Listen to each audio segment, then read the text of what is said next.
base lamang sa tunog, kaya mo siya hinuhuli? May panukat yung pandinig mo? Opo sir, as per advice po, dumating po yung aming team leader at sabi ganun po ang gawin. Sabi ng team leader mo. Ano pangalan ng team leader mo, kapatid? Dumulog sa ARSAP ang isang rider dahil umano mga idolo, hinuli ito ng traffic enforcer na may violasyong loud pipe samantalang hindi naman ginamitan ng decibel meter. Ayon sa traffic enforcer, sumusunod lang daw siya sa ordinansa ng syudad.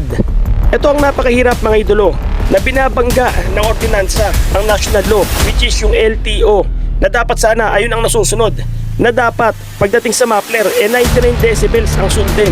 Hindi lang yung pag narinig mong maingay huli na kaagad mga idol.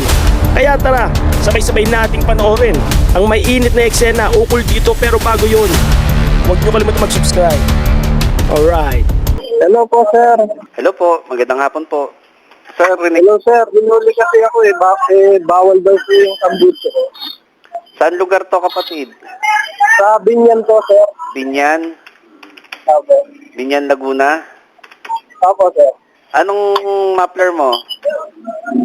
Akra po, sir. Ha? Sabi, loud pipe daw po. Akrapovic. Sinukat ba, kapatid? Hindi po. Kinuha po yung lisensya ko Titikitan, babalik. Titikitan daw po ako Pero hindi po sinukat, sir. O, kausapin ko, kapatid. Sir? Kausapin ko yung enforcer. Sige po, sir. Ito po. Magalang mong itanong, kakausapin ko. Sir, kakausapin daw po. Ano po? Opisina ni Congressman Busita.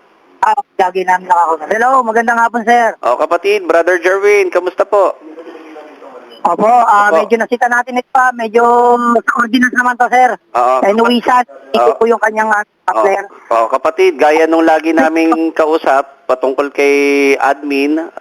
So patungkol Apo, kay dito ma'am. sa patungkol dito sa ano ninyo, sa city ordinance, marami na tayong kababayan na dumudulog sa ating tanggapan patungkol sa loud pipe. Kapatid, meron ba kayong ginagamit na device, panukat? Po, may decibel po kami, pero ngayon ordinance na lang ginagamit. Hindi na po kailangan. Basta nuwisan lang po yung pinagsikan namin, sir. No Maingay. instance. Oo. O kapatid, sige, tuluyan mo yan. Tuloyan mo yan, kapatid, at will file legal action patungkol dito. Ulitin ko, ang itinitiket mo, nuwisan sa yung loud pipe. Opo, sir, yung Opo, nuwisan po. Okay, sino tong apprehending officer? Ano pangalan mo, kapatid? Po, sir. Kapatid, dito, hindi kayo pwedeng gumawa ng ordinansa na sasaklaw sa national law. Hindi, Diba? sir, meron po talaga kami ordinansa dito na naipasa ng ating ano dito. Yun na nga. Ulitin ko, meron po, kapatid, hindi naman. base lamang sa tunog, kaya mo siya hinuhuli? May panukat yung pandinig mo? Opo, sir, as per advice po, dumating po yung aming team leader. Ang sabi, ganun po ang gawin. Sabi ng team leader mo. Ano pangalan ng team leader mo, kapatid?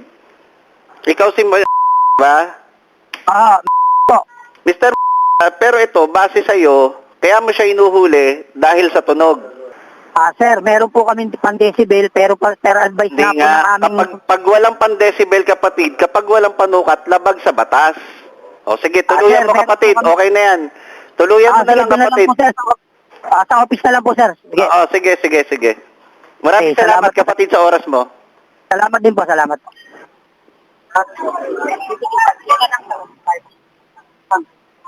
Hello po, sir. O kapatid, magpatiket ka kasi yan ay sinasabi nila na meron silang city ordinance. Ulitin ko, wala silang panukat, di ba? Opo, wala po. Base lamang sa tunog, kaya kanila hinuhuli. Opo. Okay, sige. At binibida niya yung city ordinance nga. Hindi pwede. Kailangan may Opo. panukat, kapatid. Loud pipe ha, kailangan loud pipe ha, yung violation mo na ilalagay sa ticket. At malinaw Opo. sa pag-uusap namin, nuisance o loud pipe, kaya kanya ina-apprehend. O sige, o mag-iingat, may helmet ka ba sa ulo? Meron naman po, sir. Good. May lisensya? Meron po. Kompleto Okay. po. Hindi expired ang rehistro? Hindi po. Okay po. Sige kapatid. Kasi ako, kapatid, nilalaban natin kapag kayo nasa tama, biktima kayo eh. Opo. Sige, tingnan natin yung ordinansa nila kung hanggang saan. Pangalan mo, kapatid? Sige po. JM po. JM? Jan Apo. Okay. Sige, Brother JM, update tayo. Update mo lang ako. Sige po. Okay. A few moments later. Admin, magandang hapon po. Good afternoon. Opo, Brother Jerwin po. Admin, may dumulog sa aming tanggapan ngayon. Kani-kanina lang ito nangyari. Na-apprehend dahil po sa loud pipe. Tinanong ko po yung enforcer kung meron pong ginamit na padukat. Wala po. Sabi ko, kapatid, labag sa batas yun. Bagamat meron tayong city ordinance, pero dapat may device para masukat ito. Nabanggit ko naman po din dun sa enforcer na inulit-ulit ko pa po, kapatid, base ba sa tunog kaya mo ina-apprehend ito? Yes, sir. Ulitin ko, kapatid, base ba sa tunog kaya mo to hinuhuli? Nako, ma'am, yun po. Talagang tinuluyan niya, tinikitan, idaan sa legal at tamang proseso. At aminado naman din po itong si enforcer natin na meron po tayong ginagamit na device diyan sa atin sa Binyan, Laguna. Ang problema, ito pong case niya, wala naman po siyang nagamit at base lamang sa tunog. Yun po. Siguro po, hindi yan tumawag ng team leader kasi mga decibel natin nasa team leader eh. Opo. Ito, ang apprehending officer po si Mr. Opo. Pa-send po ng buong details. Okay po. Sige po. Kasi meron tayong ordinansa ng nuisance which is na i-consult na rin ni Congressman kay Mayor dito. Opo. Pinapa-revise niya. So, actually, ongoing naman yung revision na ginagawa. Opo. So, Kaya, pa-send na lang po ng details, ayusin po natin. noted po. Salamat po. Admin, papuntahin ko po Kanina dyan pa sa office pala, niyo. Dapat sarado na po 5 p.m. Oo nga eh. Pero nandyan lang po siya sa area. Pero wala ka na po dyan sa office? Andito po. Sige po. Andyan naman na po siya, admin, sa area. Saan ko po papupuntahin? Sige po, pupuntahin niyo rito. Dito na lang sa Poso. Sa Poso. Okay po. Noted, admin. Salamat po. Okay po. Thank you po. God bless, admin. 5 minutes later. Hello po. Brother JM, nasan ka ngayon? Andito pa rin po. Okay, pumunta ka sa Poso, hanapin mo si admin. Sabihin mo, Opo. admin, sa Poso to ha, ako po yung pinapunta Opo. ni Brother Jerwin, staff po ni Congressman Bosita.